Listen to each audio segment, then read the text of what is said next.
La santé, le bien-être et la sexo, c'est sur Europe 1. Nous sommes avec vous depuis 15 heures. Tout de suite, c'est au tour de Catherine Blanc pour sa chronique sexo, psycho. Ça dépend des jours, Oh, Catherine. bien sûr, tout Voilà, ça, c'est chou vert et vert chou. exactement. On s'adapte aux questions. Vous êtes sexologue et psychanalyste à Paris. Et aujourd'hui, Catherine, il va falloir répondre à la question de Clara. On l'écoute. Bonjour, alors j'aurais une question à vous poser. Alors voilà, avec mon copain, nous sommes en couple depuis 2 ans.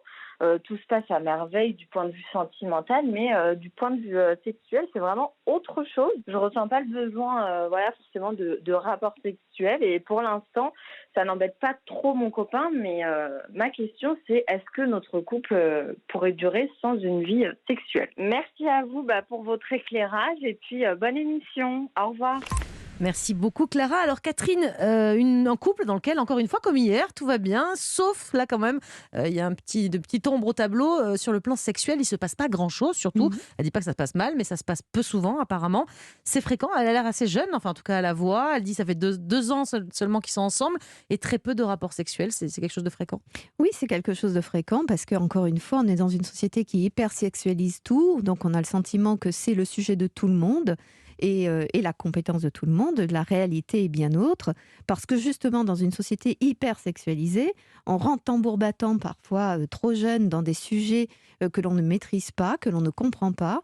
Et bien souvent, ça nuit à notre compétence à rentrer tranquillement, à créer tranquillement une relation à son corps, à son sexe et à l'autre et au sexe de l'autre. Donc oui, malheureusement, en termes d'équilibre, non pas qu'il faille absolument qu'il y ait de la sexualité, mais beaucoup de couples se retrouvent dans pareille situation, même chez les jeunes. On croit que la sexualité défaillante, C'est en vieillissant, mais c'est en non. vieillissant, mais on le retrouve D'accord. également chez des jeunes. Et il y a même des couples qui, en effet, pour répondre à la question est-ce que ça pourrait durer, il y a des couples qui se marient dans ces conditions et qui peuvent avoir une vie maritale avec peu ou pas même de sexualité. Et donc, même chez les couples jeunes, l'amour sans sexualité, ça peut fonctionner.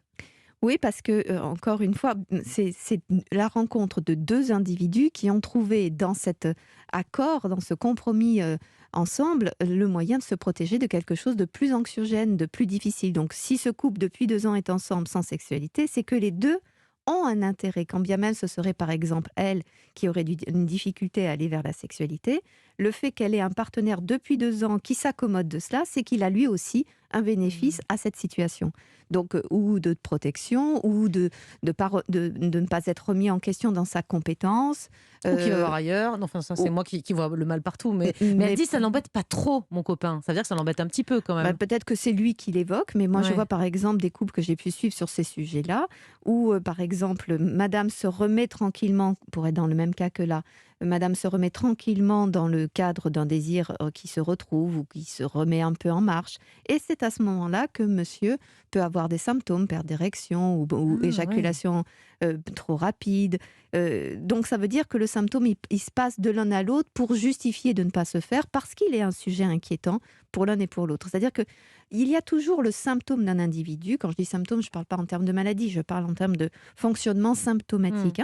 Donc il y a le symptôme d'un individu, mais dans le cadre d'un couple, il ne peut pas se départir complètement de la relation. Donc il y a aussi l'intérêt, le bénéfice de l'autre, bénéfice, quand je dis bénéfice, ce n'est pas que heureux, c'est le bénéfice que notre inconscient y trouve et qui fait notre participation, y compris dans notre souffrance. Je reviens sur ce copain qui dit que ça n'embête pas trop, dit-elle, de ne pas avoir de rapport sexuel. C'est quand même le risque, quand même, c'est qu'il aille voir ailleurs. C'est ce qu'elle craint, je pense. C'est pour ça qu'elle nous posait cette question.